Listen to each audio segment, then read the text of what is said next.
শিশুদেরকে নিয়ে আমরা বাইরে বের হলে আপনি যদি আপনার ভাগনা ভাগ্নিকে নিয়ে বের হন, আপনি কমনলি জিজ্ঞেস করবেন যে কিছু খাবে তোমরা? ঠিক আছে। তা আমি ওদেরকে বললাম যে আম্মু, কিছু কি খেতে চাও? তো ওরা এমনিও লাজুক স্বভাবের, এবং মানে এত লোকের সামনে ওরা জোরে কথা বলেও না। তো আমি হাঁটু গেড়ে বসে ওদেরকে জিজ্ঞেস করছি যে আম্মু, তোমরা কিছু খেতে চাও? এখানে ফ্রুটস আছে, জুস আছে, বিস্কুট আছে। আমি নিজে থেকেই বলছি, হ্যাঁ, সারাদিন তো এগুলো আমরা পেয়েছি। তো ওরা বলল যে আব্বু, আইসক্রিম খাবো। হ্যাঁ, আচ্ছা। বিশ্বাস করেন, আমি তো যেহেতু জোহরের আগ পর্যন্ত আশেপাশে ঘুরেছি, আমি আইসক্রিম দেখি না। আচ্ছা। হ্যাঁ, তা আমি ওদেরকে বলেছি যে আম্মু, আইসক্রিম তো এখানে নাই, তুমি লাবান আছে, তুমি কি লাবান খাবা? তা আমি হাঁটু গাড়া বসা ছিলাম, এবার উঠে আমি খুঁজতেছি যে কোন দিকে লাবান পাবো। হ্যাঁ, ঠিক আছে, কোন দিকে লাবান দিচ্ছে কিনা। জাস্ট বড় বড় লরির দিকে তাকিয়েছি যে কেউ লাবান দিচ্ছে কিনা। ওরা আবারও বলল না আব্বু, আইসক্রিমই খাবো। তা আই ওয়াজ স্টিল লুকিং, আমি দুই পাশে দেখছি।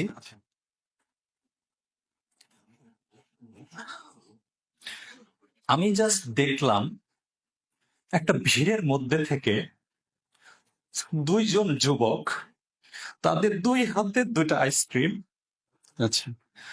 তারা সোজা আমার মেয়ের কাছে এসে আইসক্রিম দিয়ে গেল।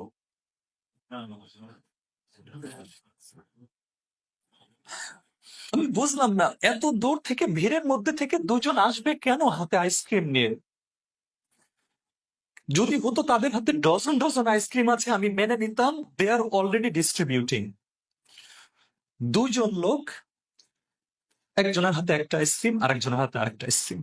আল্লাহ সুবহানাহু ওয়া তাআলা আপনাদের জন্যই পাঠিয়েছে, বাচ্চাদের জন্যই পাঠিয়েছে বিষয়টা। আমি, জানেন, আমার জাস্ট মনে হলো তখন, আমার জাস্ট মনে হলো আল্লাহ আমাকে বুঝাই দিলেন, শিবলে এটা আরাফার মাঠ। আমার ছোট হাজি চাইছে আইসক্রিম খেতে, তুমি জানো না এখানে দোয়া কবুল হয়? আমার জাস্ট মনে হলো আল্লাহ বুঝাই দিলেন, how dare you tell them এখানে আইসক্রিম নাই। আমি তো এটা বলতে পারতাম, আচ্ছা আম্মু, আল্লাহর কাছে চাও, দেখা যাক পাওয়া যায় কিনা। আমি কেন সিদ্ধান্ত দিলাম এখানে আইসক্রিম নাই? তুমি কি লাবান খাবা? Why did I offer them alternative?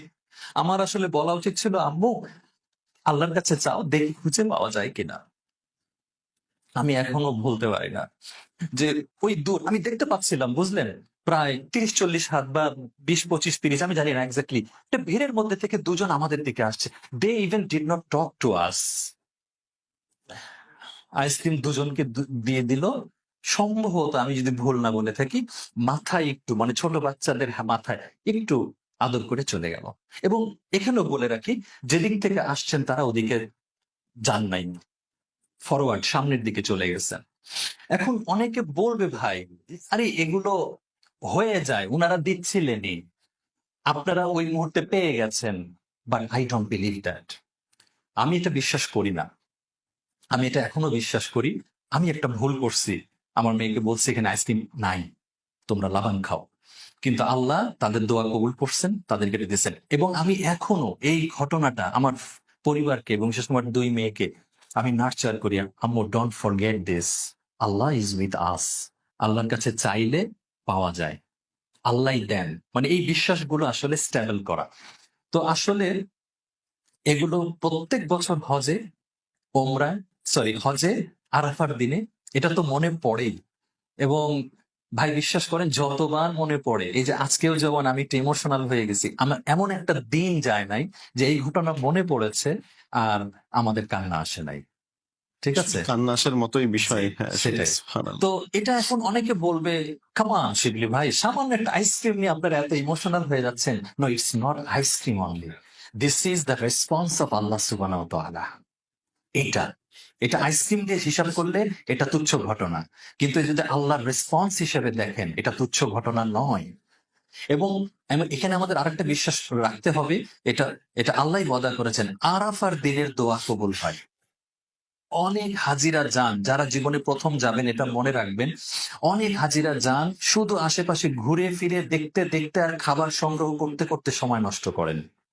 কিন্তু এটা যে দোয়া কবুলের একটা দিন, এটাই যে আপনি আগামী আপনার, মানে অনন্ত ভবিষ্যৎ বংশধরদের জন্য যে দোয়া করে যাওয়ার একটা সুযোগ, আপনার ভবিষ্যৎ, আপনার অনাগত ভবিষ্যৎ সবকিছু নিয়ে দোয়া করে যেতে হবে, একটা অপরচুনিটি ছাড়া যাবে না।